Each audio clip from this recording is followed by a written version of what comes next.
অবমুক্ত করেন। রাজনৈতিক নেতৃবৃন্দ এ সময় তাদের বক্তব্য তুলে ধরেন। সভায় বৈষম্য বিরোধী ছাত্র আন্দোলনের নিহত শহীদদের স্মরণে শোক প্রস্তাব গৃহীত হয়। এছাড়া জরুরি ভিত্তিতে একটি অন্তর্বর্তীকালীন সরকার গঠনের সিদ্ধান্ত নেওয়া হয়।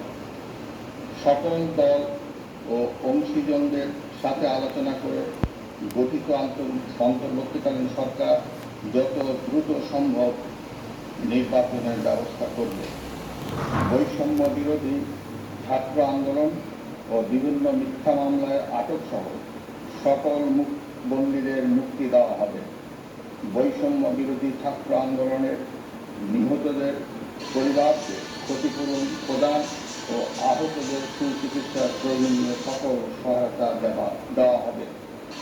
সর্বসম্মতিক্রমে বিএনপির চেয়ারপারসন বেগম খালেদা জিয়াকে মুক্তি দেওয়ার সিদ্ধান্ত নেওয়া হয়।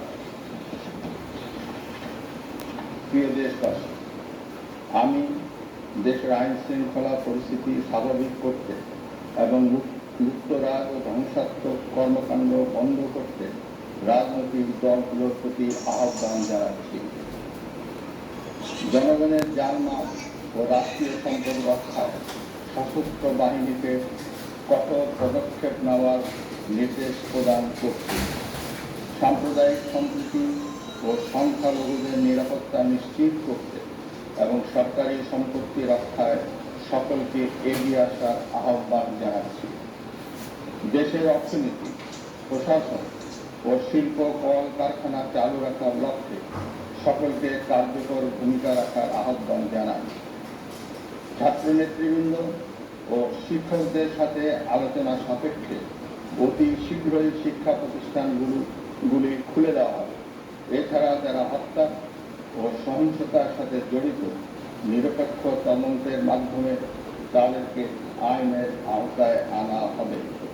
গণপ্রজাতন্ত্রী বাংলাদেশের সংবিধান অনুযায়ী অনতি বিলম্বে বর্তমান সংসদ বিলুপ্ত করা হবে। দেশের সকল অফিস আদালত আগামীকাল থেকেই স্বাভাবিকভাবেই চলবে।